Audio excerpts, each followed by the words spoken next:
Hi there, Meow Meow. So let's take a look at your new essays today. Okay, the first one is the pie chart.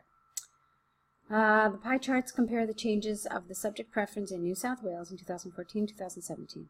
Geography was the most popular course in 2014, representing 27.7%, but this figure decreased significantly to just under 20% in 2017. Maths accounted for less than a third in 2014, while there was a dramatic decline in this figure to around a tenth in 2017.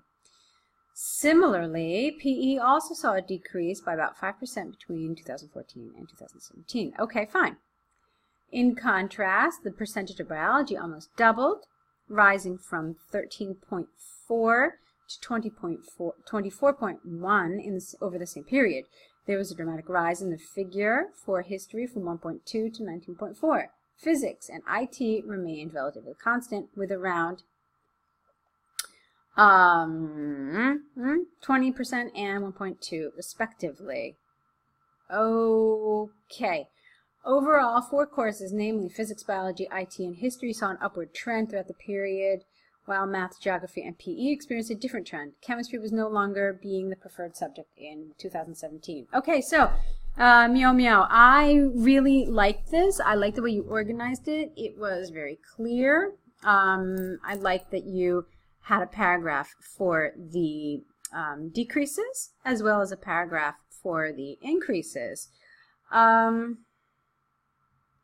There are a couple of changes, however, that I would have liked to have seen. So, for example, I think this deserved maybe to be highlighted a little more. Okay, and that's a huge leap, isn't it? So maybe you could have said something more about that, maybe just kind of highlighted it a little better. This is okay, although you can see there's a big difference between them, so maybe that's something you could have mentioned, or you could have at least mentioned that, you know, IT was really tiny or almost negligible in both years, so just something, adding just a tiny bit. Now, the one place where I do have an issue is with where you placed chemistry. So this is your overview, which is supposed to show you the overall trend, okay? And you did that quite nicely with this first sentence, but I don't believe chemistry belongs here at all. This is really a detail. It's not an overall trend. So going back to what I said about physics and IT, you could have mentioned that physics, I mean, I would have put chemistry here, 100% for sure. So I would have changed around this sentence, and then I would have said something about chemistry as well. So you could have said that chemistry was no longer even offered, or just something, but I think that you need to take this sentence away for sure, and then somehow adapt this thing about chemistry with these two subjects here.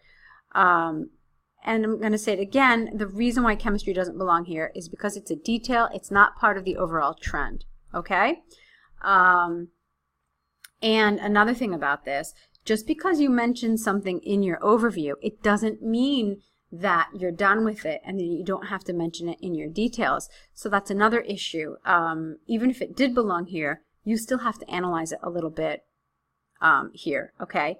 Because I have no idea what the figure for chemistry was in 2014, okay?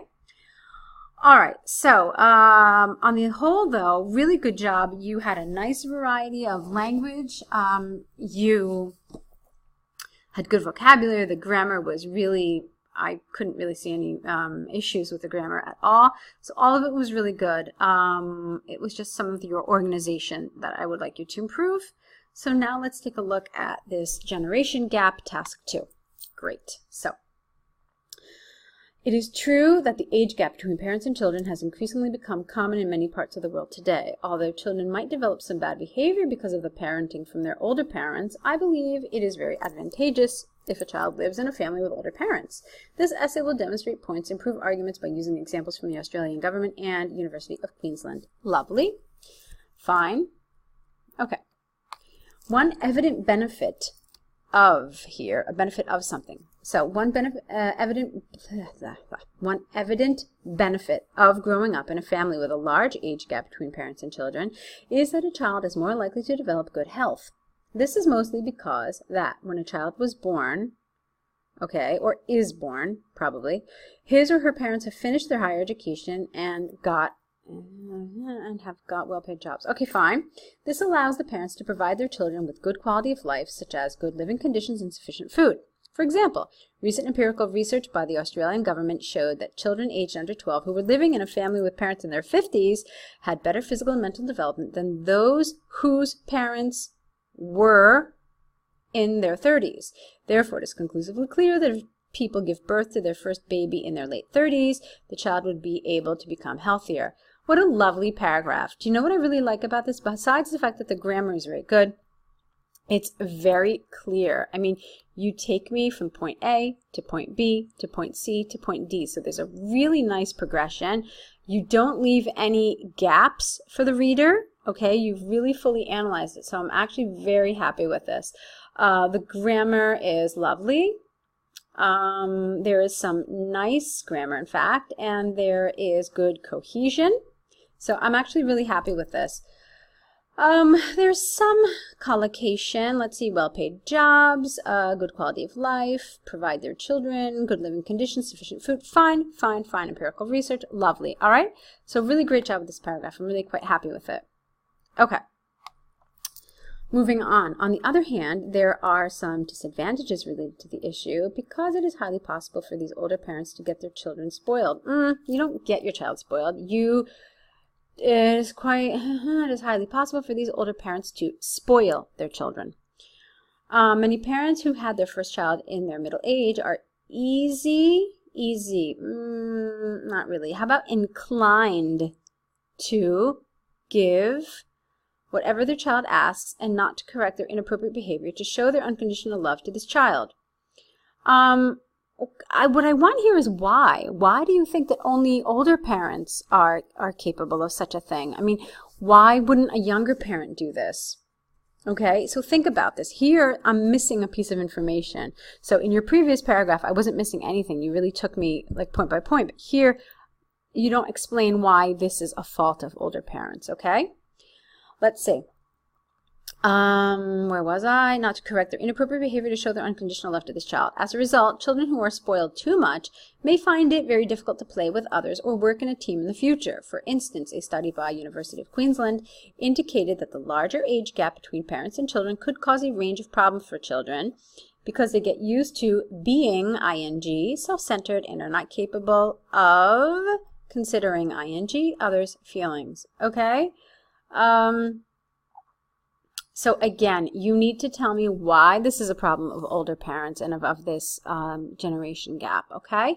It's not 100% clear. Also, don't forget that you really need to kind of wrap up the paragraph with a summary statement saying something to the effect of basically linking you back to your topic sentence, which is, therefore,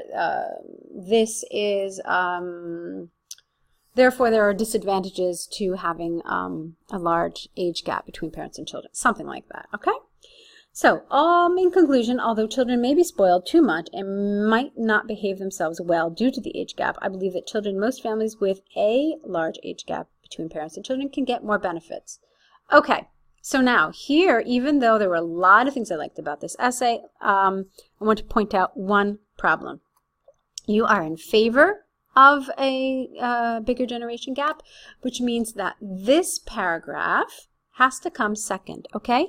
We always put the paragraph that we support last. We put it closer to our conclusion so that it remains in the mind of the reader. It sounds stronger and it links back to your conclusion, okay? So the order should be, yes, well, I understand what some of the negatives of this generation gap are. However, truly, because of XYZ reason, the benefits are stronger. All right? That's how you need to do this. So I will let you now get to your task of correcting these essays. Don't forget to add the errors to your error correction list along with the proposed corrections. Send these back to us with your new essays in the next day or so. I'll be here. I'll be looking forward to seeing what you write, so good luck with your next writing assignment.